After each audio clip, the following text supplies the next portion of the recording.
Fast fast ये screen पर क्यों है, इसकी वजह बताता हूं। तेज रफ्तार जान ले भी सकती है और जान बचा भी सकती है, लेकिन आज हम जिस स्पीड की बात कर रहे हैं वो ब्रेन स्ट्रोक से जान बचाएगी। मेरी बात मानिए और इस फास्ट शब्द को अपने जहन में बैठा लीजिए, क्योंकि इसका मतलब अगर आप समझ गए तो न जाने कितने लोगों की जिंदगी आप बचा सकते हैं। जी हाँ, पहले इस शब्द का मतलब समझिए।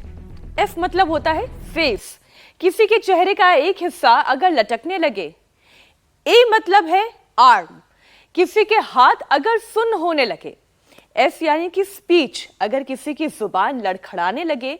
अगर इनमें से कोई भी लक्षण आ रहा है तो टी यानी टाइम वेस्ट बिल्कुल ना करें, तुरंत अस्पताल भागें, क्योंकि ये सारे लक्षण ब्रेन स्ट्रोक के हैं। अगर आपने ये लक्षण पहचान कर तुरंत एक्शन लिया तो मरीज की जान बच सकती है, क्योंकि स्टडी ये कहती है कि ब्रेन स्ट्रोक आने पर शुरुआती 4.5 घंटे गोल्डन आवर्स होते हैं। और इस वक्त प्रदूषण का जो हाल है उसे देखते हुए तो लापरवाही बिल्कुल नहीं चलेगी, क्योंकि स्टडी बताती है कि पोल्यूशन से ब्रेन स्ट्रोक के चांसेस बढ़ते हैं। अब दिल्ली को ही ले लीजिए, आबादी करीब 2.5 करोड़ है और हर साल ब्रेन स्ट्रोक के 30,000 से ज्यादा मामले रिपोर्ट होते हैं और हर 3 में से 1 केस में मरीज की मौत हो जाती है। रिसर्च बता रही है कि ट्रैफिक के पोल्यूशन में सिर्फ 2 घंटे के अंदर ही दिमाग की एक्टिविटी पर असर पड़ता है, और वैसे भी ठंड में तो स्ट्रोक के मामले 25% तक बढ़ जाते हैं। इनके अलावा एक और बड़ी वजह है लाइफस्टाइल में हो रही गलतियां। अब देखिए गलतियां कहां तक गिनेंगी मीनाक्षी और ज्योत्सना। पराली जलाना भी तो है गलती, ही ये भी हो रही है, लगातार हो रही है, लेकिन इसका दिल दिमाग से लेकर फेफड़ों तक पर बुरा असर पड़ रहा है। उसे कोई समझे या ना समझे, हम जरूर समझ रहे हैं और इसीलिए आपको समझाने की कोशिश भी करते हैं। इसीलिए आए दिन प्रदूषण के शरीर के अलग अलग ऑर्गन्स पर होने वाले बुरे असर के बारे में आपको बताते हैं, उन्हें बचाने के उपाय भी बता रहे हैं। और आज बारी है दिमाग को तंदुरुस्त बनाए रखने की, क्योंकि दिमाग से ही सब कुछ ऑपरेट होना है, सारे काम आप उसी से आए संदेश के जरिए करते हैं। तो ये होगा कैसे, ये आपको स्वामी जी बताएंगे। स्वामी जी प्रणाम।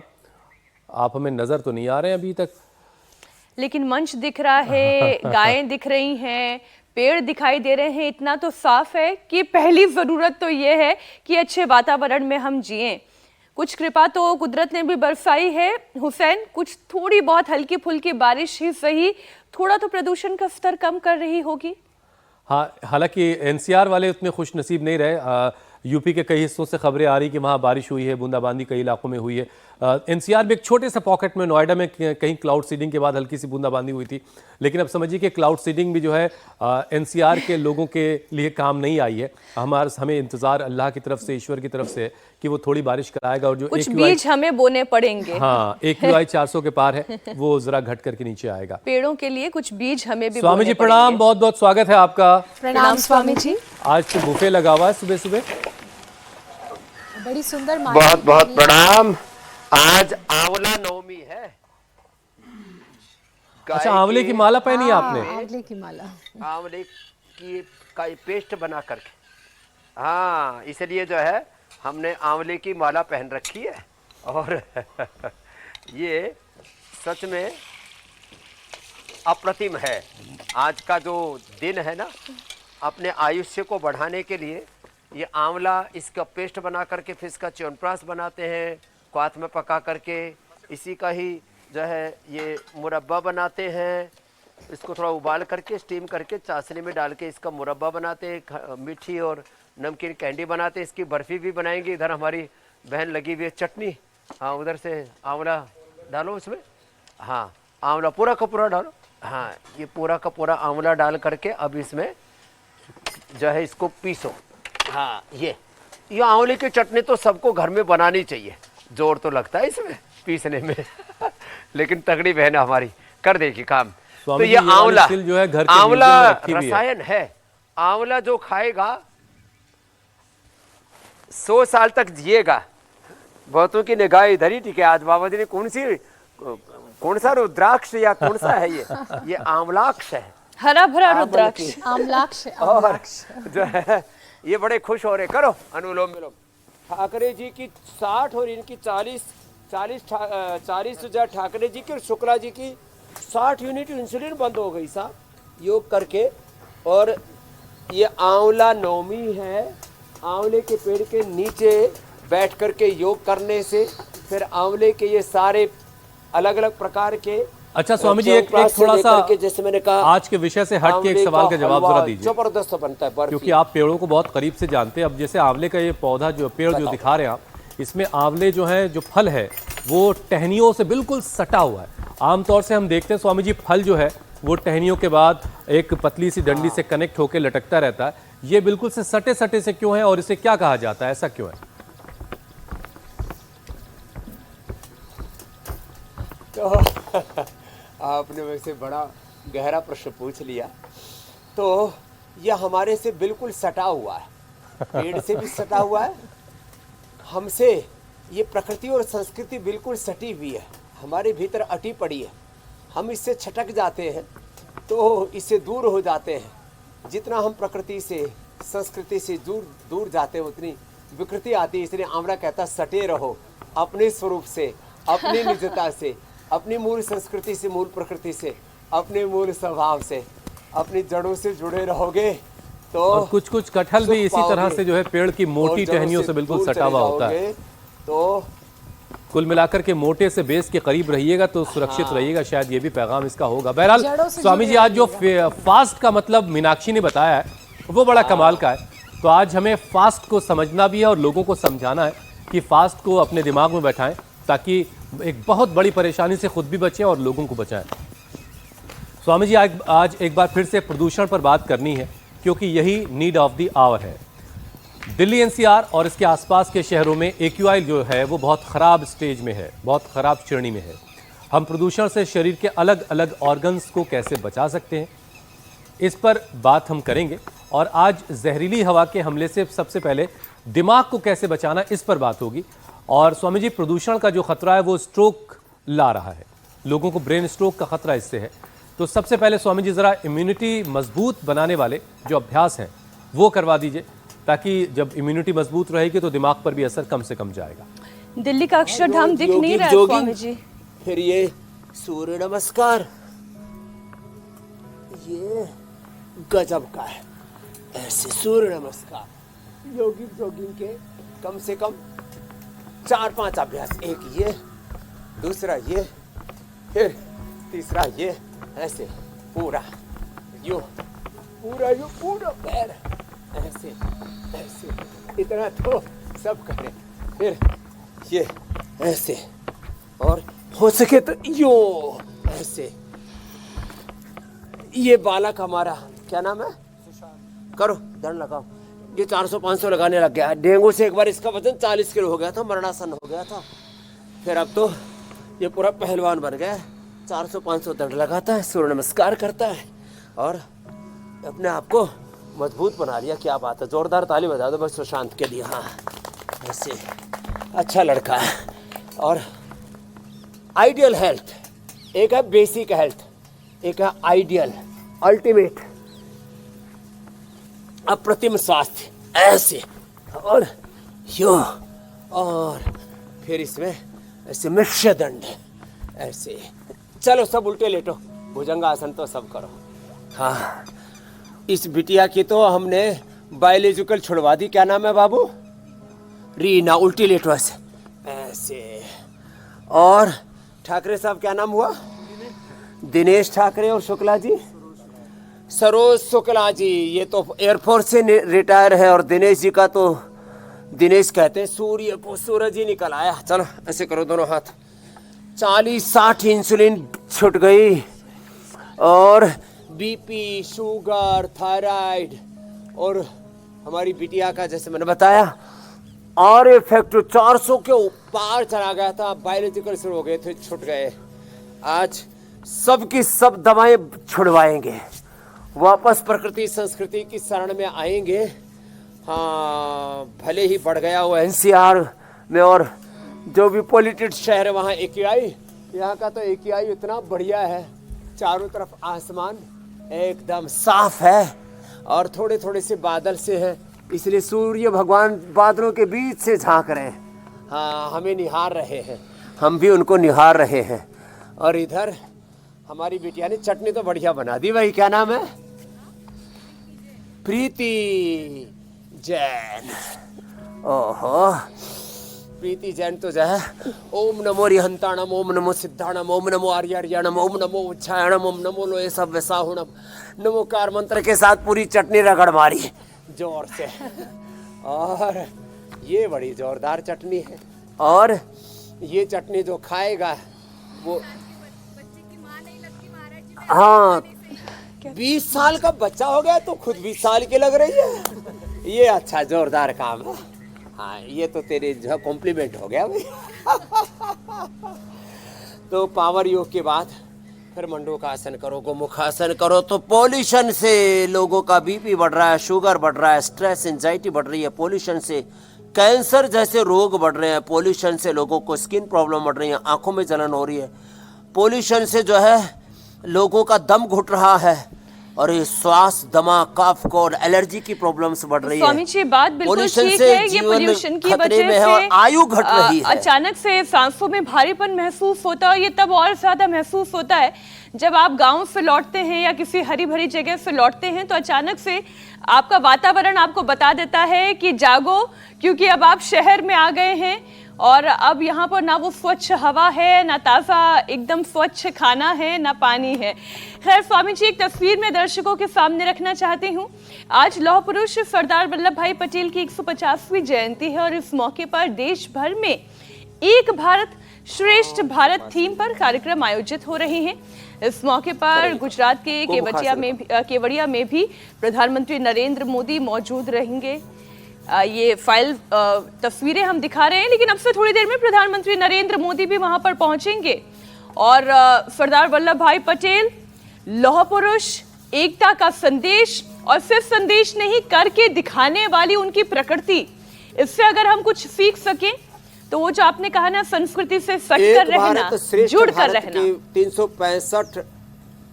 565 रियासतों को एक सूत्र में बांधने वाले हमारे सूर्य के वीरता के, निजता के, गौरव के सबसे बड़े प्रतिमान और स्वाभिमान के सबसे बड़े पुरोधा, हमारे सबसे बड़े प्रेरणा पुरुष सरदार वल्लभ भाई पटेल हमें एक ही संदेश देते, स्व से जुड़ो, निजता से जुड़ो, और स्वधर्म और राष्ट्र धर्म से जो जुड़ गया फिर वो देश के लिए कुछ बड़ा योगदान कर पाएगा। नहीं तो बस यूँ आए और यूँ ही चले गए तो वो जिंदगी स्वामी जी किसी काम के नहीं, जो वतन पर काम न आए। स्वामी जी, अब सीधी तस्वीरें भी आ चुकी हैं। इस वक्त हम वहाँ की तस्वीरें दिखा रहे हैं। प्रधानमंत्री नरेंद्र मोदी पहुंच चुके हैं एस्केलेटर से थोड़ा ऊपर की तरफ जाते हुए, क्योंकि बहुत विशालकाय ये मूर्ति है। और आज 150वीं जयंती के मौके पर प्रधानमंत्री नरेंद्र मोदी फूल अर्पित करेंगे सरदार वल्लभ भाई पटेल के चरणों में, और उसके बाद परेड का कार्यक्रम है। कल शाम को भी कार्यक्रम में शामिल हुए थे प्रधानमंत्री नरेंद्र मोदी। एक डाक टिकट और स्मारक सिक्का भी प्रधानमंत्री के हाथों से जारी हुआ था। स्वामी जी, सरदार पटेल एक और चीज चाहते थे कि हिंदुस्तान सरदारी करे, हिंदुस्तान के लोग सरदारी करें। और सरदारी करने के लिए स्वामी जी देखिए, ताकत की ज़रूरत होती है। सरदारी करने के लिए निरोग रहने की ज़रूरत होती है। सरदारी तभी मिलेगी जब योगाभ्यास और वर्कआउट करके भुजाओं में ताकत लाई जाएगी। सरदारी तभी मिलेगी जब आप असरदार होंगे जी, और असरदार होने के लिए निरोग होना बड़ा ज़रूरी है। इसीलिए रोज़ाना हम आपके साथ जुड़ते हैं ताकि असरदार रहें और निरोगी रहें और सरदार कहे जाए। अब स्वामी जी, एक्सपर्ट्स ये कहते हैं कि ब्रेन स्ट्रोक आने पर शुरुआत के 4.5 घंटे ये गोल्डन आवर्स हैं, और इसीलिए हमने शुरू में फास्ट यानी फास्ट की बात की। अब इसमें एफ का मतलब कुछ है, वो सारी मतलब जो है मीनाक्षी ने बताए थे। तो कैसे लक्षण को समझ करके तुरंत एक्शन लिया जाए और कम से कम रिएक्शन टाइम हो, तो स्ट्रोक के खतरे को टाला जा सकता है। जैसे चेहरा जो है टेढ़ा होने की शुरुआत हो जाती है, हाथ पैर सुन्न होने लगता है, जुबान लड़खड़ाने लगती है। ये सारे लक्षण अगर दिखाई दे रहे हैं तो फौरन तेजी से अस्पताल पहुंचिए। लेकिन स्वामी जी, क्या ब्रेन स्ट्रोक आने पर ऑन द स्पॉट अगर अस्पताल ले जाने में भी वक्त है, तो सबसे पहले मरीज को क्या दिया जा सकता है, क्या किया जा सकता है जिससे उसको हम हेल्प आउट कर सके, मदद कर सके? हुसैन भाई, ये मेरा अनुभव है पिछले 30-35 सालों का। अचानक से ब्रेन स्ट्रोक आ गया, अचानक से हार्ट अटैक आ गया, और यहाँ तक कि मैंने देखा किसी को किसी भी कारण से अचानक से आंखों की रोशनी चली गई, कानों से सुनना बंद हो गया, अचानक से ऐसे कहते हैं ना बॉडी कोलैप्स सी हो जाती है। ऐसे परिस्थितियों में एक गजब प्राणायाम है अनुलोम विलोम। अनुलोम विलोम प्राणायाम करें। अनुलोम विलोम प्राणायाम से जिनकी खोई हुई दृष्टि थी उन्होंने लगातार 10-12 घंटे प्राणायाम किया। एक तो डॉक्टर परिवार ही आए थे, यही योगग्राम की बात है, कोरोना काल के 5 साल के पहले की बात है। तो बोले स्वामी जी उनको जो है जो डॉक्टर बहन थी पति पत्नी में, तो डॉक्टर बहन को जो है वो थोड़ा लीपा पोती क्या बोलते हैं उसको, मेकअप का शौक था मेकअप करने का शौक था। वो आंख में चला गया और उसकी आंखों से ब्लीडिंग होने लगी, पूरा ब्लैंक हो गई। तो उसने अचानक उसको याद आया, अरे स्वामी जी ने कहा था अनुलोम विलोम कर लो। वो करती रही तो थोड़ी थोड़ी रोशनी आनी शुरू हुई उसको 2-3 घंटे बाद, और ब्लीडिंग बंद हो गई और अगले दिन तक देखने लग गई। लगातार उसने 12 घंटा किया। अचानक आंखों की रोशनी चली जाए, अचानक ब्रेन स्ट्रोक हो जाए। मैंने तो कितने आपको उदाहरण दिए हैं, बजरंग देव जी से लेकर के, कृष्ण देव जी से लेकर के, यहाँ पर हमारे अखिलेश पंडित जी से लेकर के, और हमारे बालक सुधांशु से लेकर के, कितनों के डॉक्टर जयदीप आर्य जी जिनको पैरालिसिस हो गया, उन्होंने अनुलोम विलोम शुरू कर दिया और 7 दिन में रिकवर, 7 दिन में 100% रिकवर। पैरालिसिस का ही बता रहा हूँ। और अचानक किसी को हार्ट अटैक आ जाए, अब हॉस्पिटल में पहुंचने में लोग कहते हैं दिल को ऐसे ठोको वैसा ठोको, ये करो वो करो, अब ये दवाई लगाओ, ये इंस्टेंट मेडिसिन है, ये इमरजेंसी मेडिसिन है, ये लाइफ सेविंग मेडिसिन है। अरे भाई ये सब होते होते तो बहुत देर हो जाएगी। अनुलोम विलोम तुरंत स्टार्ट कर सकते हैं। और ये एक्यूप्रेशर का पॉइंट है, ये हार्ट के लिए पॉइंट है, और ये छोटी अंगुली और अंगूठे पर ये ब्रेन का पॉइंट है, ये पॉइंट दबा देना चाहिए। ये आंख का पॉइंट है, कभी आंख या ये कान का पॉइंट है, ऐसी प्रॉब्लम आ जाए। स्वामी जी एक बार फिर से जरा तस्वीरें हम दिखा दें और उसके बाद फिर इन मैजिकल पॉइंट्स पर एक बार फिर से हम आएंगे। प्रधानमंत्री नरेंद्र मोदी सरदार वल्लभ भाई पटेल को नमन करते हुए उनके चरणों में पहले उन्होंने जल अर्पण किया, फिर उन्होंने पुष्प अर्पण किए, और वाकई में ऐसे विशालकाय ये मूर्ति है। ये वाकई में सरदार वाली बात जो कह रहे थे हुसैन, ये वो भव्यता दिखाती है, ये वो दिव्यता दिखाती है। और अब से थोड़ी देर में एक परेड भी शुरू होगी जिसमें प्रधानमंत्री नरेंद्र मोदी भी शामिल होंगे, और ये परेड केवड़िया में स्टैच्यू ऑफ यूनिटी के सामने ही आयोजित होती है। हर साल की तरह इस साल भी आयोजित होगी। परेड में 16 राज्यों के पुलिस बल शामिल हो रहे हैं, पैरामिलिट्री फोर्स के जवान, और कदम ताल करते हुए ये सभी नजर आएंगे। और अलग अलग राज्यों की स्वामी जी संस्कृति की झलकियां भी आज यहाँ केवड़िया में दिखाई देगी। बहुत जरूरी है, और सारे राष्ट्र को एक सूत्र में बांधने का बहुत बड़ा प्रचंड पुरुषार्थ, एक अप्रतिम पराक्रम सरदार वल्लभ भाई पटेल ने किया था। जैसे मैंने कहा 565 रियासतों को एक सूत्र में बांधना, एकता, अखंडता और संप्रभुता की जो हम बात करते हैं, उसकी आधारशिला, उसकी नींव उन्होंने डाली। नहीं तो जो है अपने रियासतों को एक स्वतंत्र राष्ट्र के रूप में मान्यता देने का विकल्प अंग्रेजों ने उनके सामने रखा था। और हैदराबाद के नवाब से लेकर के, और गुजरात में भी भावनगर से लेकर के, कच्छ के नवाब से लेकर के काफ़ी लोगों ने इसके लिए प्रयत्न भी किए, लेकिन सबको ठिकाने लगा करके एक सूत्र में भारत को बांध दिया। नहीं तो न जाने कितने राष्ट्रों में भारत बटा हुआ होता। जैसे आजकल मिडिल ईस्ट के, यूरोप के कुछ देश, मॉरिशस जैसे कुछ देश, छोटे छोटे भी देश हैं, 5-5, 10-10, 20-20 लाख की आबादी के हैं। ऐसे हमारे यहाँ 1-1, 2-2 करोड़ की आबादी के शायद जो है कितने राष्ट्र हो जाते, सैकड़ों राष्ट्र हो जाते अपने यहाँ। तो आज उनको कृतज्ञतापूर्वक प्रणाम करते हुए ये प्रण करना चाहिए कि हम भी राष्ट्र की एकता, अखंडता और संप्रभुता के लिए सब प्रकार के जाति, प्रांत और भाषाओं के भेदभाव इससे ऊपर उठ करके, और सब हम एक हैं, वननेस, कोएग्जिस्टेंस, हार्मनी, एक भारत श्रेष्ठ भारत के इस स्वप्न को साकार करने के लिए अपने अपने स्वामी जी एक भारत श्रेष्ठ भारत और साथ ही साथ स्वस्थ भारत का मिशन जो आपने भी चला रखा है कि कोई निरोगी ना रहे, माफ कीजिए, कोई रोगी ना रहे, हर व्यक्ति निरोगी रहे। तो स्वामी जी मैं एक छोटी सी बात इसमें जोड़ते हुए आपके पास आना चाहती हूँ।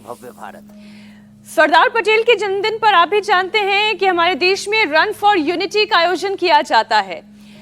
दौड़ेंगे, लेकिन इस पोल्यूटेड वातावरण में अगर दौड़ेंगे, ये रन फॉर यूनिटी करेंगे तो हो सकता है एकत्रित तो हो जाएं, लेकिन क्या फेफड़े सलामत रहेंगे?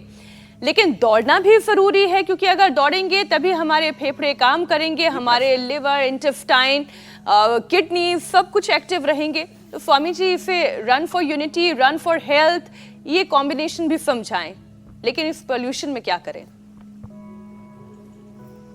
हाँ देखो, फेफड़े यदि मजबूत है, स्वासारी ब्रोनकोम ले लो, स्वासारी क्वाथ पी लो, प्राणायाम कर लो, जरा कफ कोल्ड बढ़ाने वाले जो पदार्थ हैं उनसे थोड़ा सा दूर रहो, तो फिर क्या होगा, फेफड़े मजबूत होंगे तो जो पोल्यूशन का अटैक हो रहा है उससे अपने आप को प्रोटेक्ट कर पाएंगे। फेफड़े मजबूत होंगे तो जो आपके भीतर अनवांटेड चीज़ें, जो पोल्यूशन अंदर चला गया उसको फेंकने के लिए, बाहर धक्का देने के लिए भी फेफड़ों का ताकतवर होना ज़रूरी है। जैसे किसी से कोई चिपट जाए, आदमी से सांप लिपट जाए, शेर बघेरा लिपट जाए, कोई कुत्ता लिपट जाए, कोई पागल आदमी लिपट जाए, तो तगड़ा आदमी हो तो छटक के हटा देगा, नहीं तो कोई भी अनवांटेड चीज़ हमें चिपक गई उसको हटाने के लिए, जैसे हमारा ताकतवर हम हैं, तो सांप, बिच्छू, शेर, बघेरे और पागल आदमियों को या कोई भी अनवांटेड चीज़ आ गई उसको, उस अवरोध को हम हटा सकते हैं। ऐसे ही फेफड़े मजबूत होंगे तो पोल्यूशन का भी मुकाबला कर लेंगे, अंदर ऑक्सीजन भी जाएगी, उसके साथ गंदगी भी जाएगी, उसको बाहर फेंक देंगे। फेफड़ों के मजबूत होने से पोल्यूशन को हम बाहर धक्का देके निकाल सकते हैं। लीवर, किडनी पर भी पोल्यूशन का अटैक होगा, हार्ट पर भी पोल्यूशन का अटैक होगा, ब्रेन, नर्वस सिस्टम पर, आंखों पर, कानों पर भी पोल्यूशन का अटैक होगा। तो यदि आपके फेफड़े, आपका हार्ट, लीवर, किडनी, आंतें, पेनक्रियाज, आंखें, कान, दिल, दिमाग मजबूत हैं तो आप पोल्यूशन से फाइट कर पाएंगे, और हम यही कर रहे हैं। हम योग करवा करके फेफड़ों को मजबूत बना रहे हैं। स्वासारी ब्रोनकोम से फिर ज़्यादा होने पर लंग बस्ती भी देते हैं, और खान पान पर भी नियंत्रण करते हैं। चने के आटे की रोटी, उसको च्यवनप्राश, या जैसे हम अभी बना रहे हैं, देखो यहाँ च्यवनप्राश, आंवला से च्यवनप्राश, आंवला से कैंडी, आंवला से चटनी, ये सब आज जो दिखा रहे हैं ना यहाँ पर, ये खाली प्रदर्शन नहीं है, ये हमारा जीवन दर्शन है, यह हमारा वैदिक दर्शन है, यह हमारा सत्य सनातन दर्शन है। तो देखो, स्वामी जी, प्रदूषण से लड़ने की बात आप कह रहे हैं, योग से, आयुर्वेद से भीतर से मजबूत लीवर, किडनी, भीतर से मजबूत सिस्टम होगा तो हम सारे ये सिम्टम्स हैं इनसे लड़ पाएंगे और जीत पाएंगे मेरे बहन ज्योत्सना जी। स्वामी जी, प्रदूषण से एक लड़ाई तो दिल्ली सरकार भी लड़ रही है, और इसी प्रदूषण से निपटने के लिए दिल्ली सरकार ने क्लाउड सीडिंग की कोशिश की, लेकिन कामयाब नहीं रही। लेकिन दिल्ली नहीं बल्कि नोएडा में जरूर हल्की बूंदाबांदी हुई है, फुहार गिरी हैं। स्वामी जी, प्रदूषण से जंग में सांसों की डोर को सिर्फ क्लाउड सीडिंग के भरोसे तो नहीं छोड़ा जा सकता है। ऐसे में सांसों की डोर को मजबूत करना भी बहुत जरूरी है।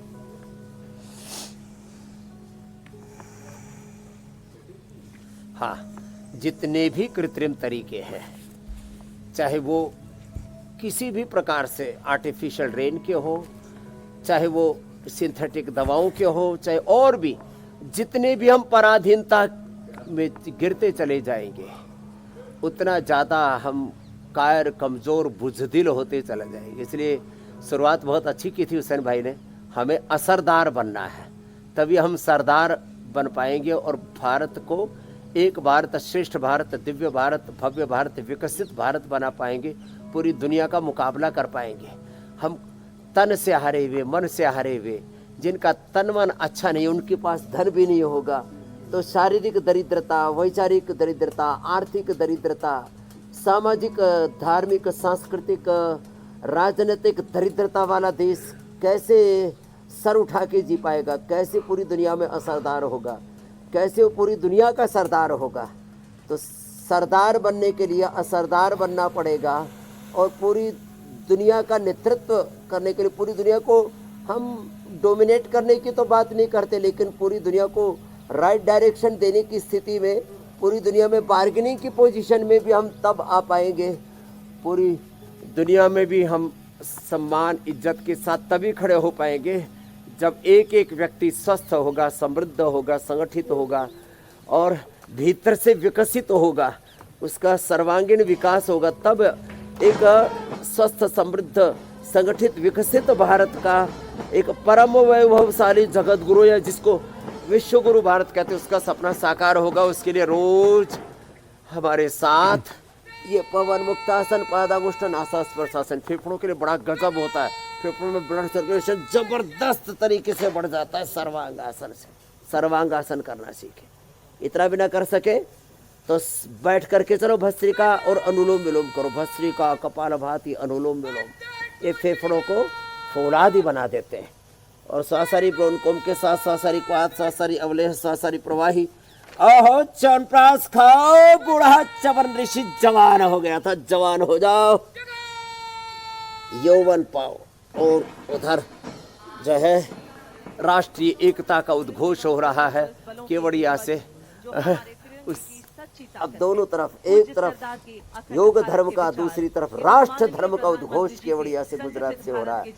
ये देखते ही और सारे देश की भागीदारी, देश के अलग अलग रंग, अलग अलग संस्कृतियां, विविधता में एकता, एकता में श्रेष्ठता, दिव्यता, भव्यता, ये भारत की जो विशेषताएं इसको हम देख रहे हैं, अनुभव कर रहे हैं अपनी आंखों से लौह पुरुष सरदार वल्लभ भाई पटेल की जयंती पर। और स्वामी जी केवड़िया से सीधी तस्वीरें इस वक्त हम दिखा रहे हैं। प्रधानमंत्री नरेंद्र मोदी परेड की सलामी लेते हुए, और जिस उद्घोष का आप जिक्र कर रहे थे, ये आवाज़ें जब सैन्य बलों की आती है तो एक अजीब सा रोंगटे खड़े कर देने वाली भावना उस वक्त होती है। और लहराता हुआ शान से तिरंगा और उसके सामने परेड करते हुए हमारे मार्चिंग दस्ते और प्रधानमंत्री नरेंद्र मोदी परेड की सलामी लेते हुए। ये खूबसूरत तस्वीरें गुजरात के केवड़िया से आ रही हैं, जहां सरदार वल्लभ भाई पटेल की एक विशाल काय प्रतिमा स्थापित की गई। और हर साल 31 अक्टूबर को एकता दिवस के तौर पर अब बनाया जा रहा है। और उसी सिलसिले में प्रधानमंत्री नरेंद्र मोदी इस वक्त केवड़िया में हैं। कुछ ही देर में प्रधानमंत्री संबोधित भी करने वाले हैं इस कार्यक्रम को, वो भी हम दर्शकों को सुनाएंगे। लेकिन ये वाकई ये महिला अधिकारी हैं जो इस दस्ते को लीड कर रही हैं हुसैन। इसके अलावा स्वामी जी इस बार की खास बात ये भी है कि एक पुलिस का महिला दस्ता भी इस परेड में शामिल हुआ है। और आप तो कहते हैं ना कि इसी तरह से कदम ताल करेंगे तो आगे बढ़ते रहेंगे, देश की तरक्की महिला और शक्ति का नेतृत्व है। महिला सशक्तिकरण खाली नारों से नहीं, उनकी जीवंत स्वरूप में हम देख रहे हैं। सुरक्षा से लेकर के शिक्षा, चिकित्सा से लेकर के धर्म, अध्यात्म से लेकर के मीडिया से लेकर के, मैं तो सब जगह चारों तरफ पता नहीं क्या हमारे दिमाग की प्रोग्रामिंग ऐसी हो रही है। प्रकृति माँ से लेकर माँ भगवती से लेकर के हम तो चारों तरफ माताओं का ही वैभव, गौरव, उन्हीं का ही जलवा देखते हैं। और वैसे हम भी तो पूज्य माता गुलाब देवी के ही पुष्प है। मेरे सामने भी गुलाब पुष्प भी रखा हुआ है। तो सब माँ बहन बेटियों को गौरव दे, अपने घरों में मातृशक्ति को गौरव दे। यत्र नार्यस्तु पूज्यन्ते रमन्ते तत्र देवता, ये उद्घोष है हमारा। ये हमारी मूल संस्कृति, मूल प्रकृति है हमारी।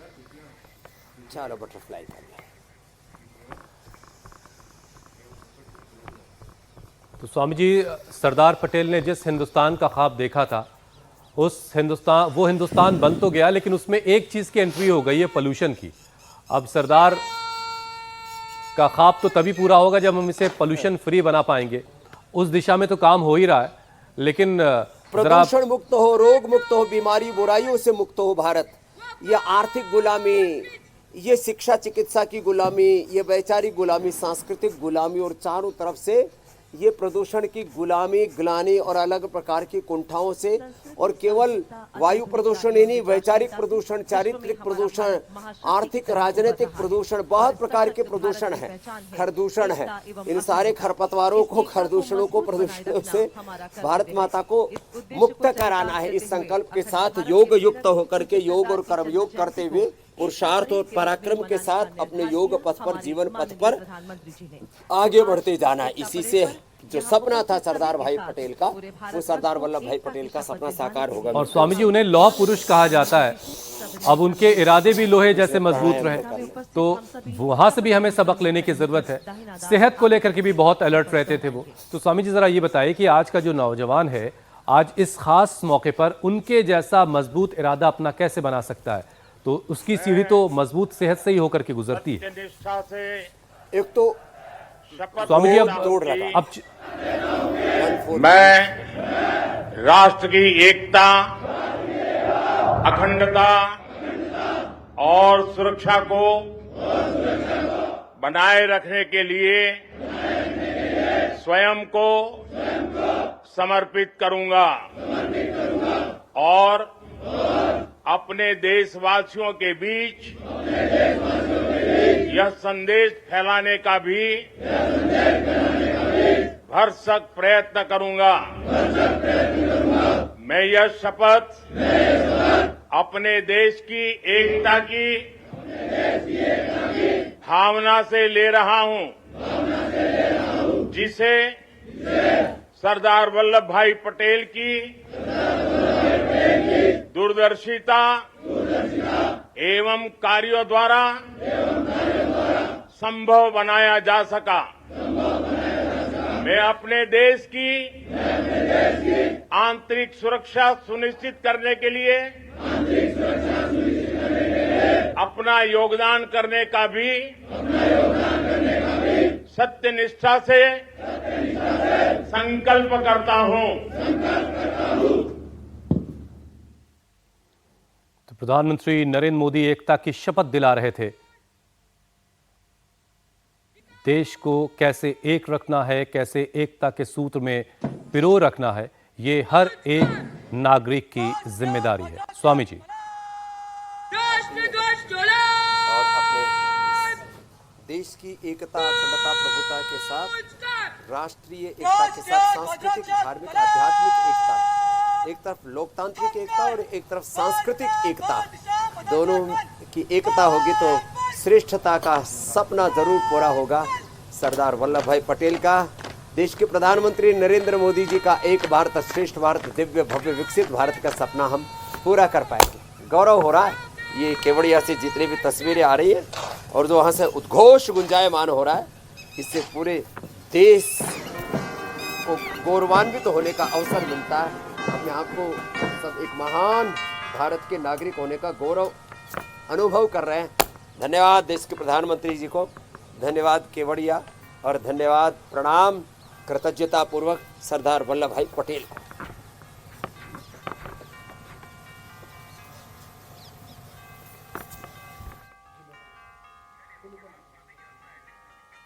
स्वामी जी, बहुत शुक्रिया। आपसे इजाज़त अब लेनी होगी। बहुत बहुत शुक्रिया स्वामी जी।